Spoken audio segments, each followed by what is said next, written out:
France Inter.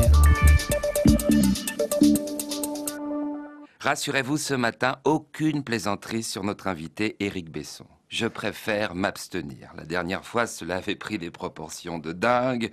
Monsieur Besson avait voulu me faire un procès, me casser la figure. Tout ça à cause de 2-3 blagues sur le mariage gris. Une idée qu'il a abandonnée depuis. Comme quoi, l'humour, parfois, peut aider l'homme politique à prendre conscience qu'il est en train de faire une connerie. Attention, au départ, je conçois tout à fait qu'une chronique acide soit désagréable à entendre.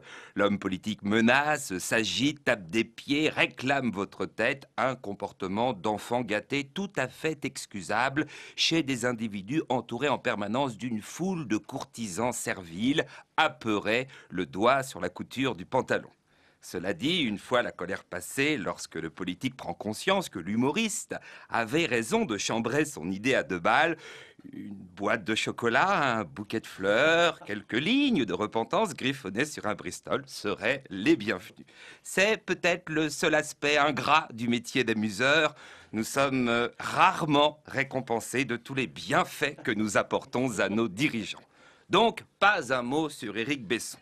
En plus, il est trop mal en ce moment. Dans quelques heures, François Fillon va prononcer un discours destiné à enterrer définitivement le débat sur l'identité nationale. 67% des Français n'en veulent pas. Éric Besson va perdre son bébé, sa grande idée, l'œuvre de toute une vie. Inutile de s'acharner. Je me souviens de Guy Bedos dans les années 80 disant à propos de la droite qui perdait élection sur élection « Je refuse de tirer sur un corbillard ». Et il ajoutait après, ou alors juste une petite rafale. Soyons magnanimes. De la même façon, il y a quelques semaines, j'avais épargné Madame Bachelot. La gestion de la grippa et le débat sur l'identité nationale resteront les 2 grands bits du quinquennat. Les similitudes sont nombreuses. Dossiers mal ficelés, mal expliqués, mal gérés, chacun voulant jouer sa partition en solo. Bachelot méprisant les médecins, Besson les intellectuels. Au final, il y a eu 3 pelés dans les gymnases pour se faire vacciner et 2 tondus dans les préfectures pour débattre. Oui, au Front National, ils sont souvent tondus. Quand Bachelot était pour le port du masque, Besson était contre celui de la burqa. Pourtant, pour ne pas choper la grippa, porter la burqa, il n'y avait pas mieux. Non, je ne tirerai pas sur Éric Besson, même une petite rafale, n'en déplaise à Guy Bedos. C'est sans doute la dernière fois qu'il vient nous voir à France Inter en tant que ministre. Tous les voyants sont au rouge. Le président continue à dévisser dans les sondages. La gauche pourrait faire un carton plein lors des régionales de mars. Et le dernier sondage CSA pour la présidentielle de 2012 donne DSK largement vainqueur face à Nicolas Sarkozy, 52 contre 48.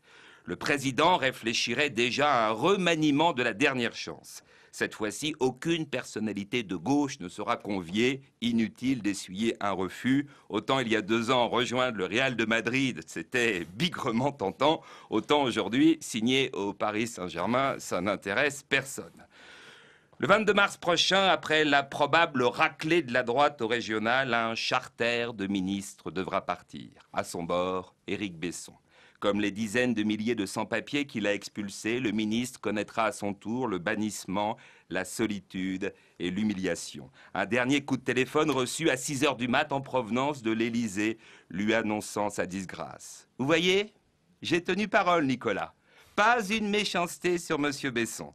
Ce matin, je pense à lui. À son retour dans quelques semaines à la société civile, que va-t-il devenir? Comment retrouver un boulot après avoir trahi? Quelle entreprise prendrait un tel risque?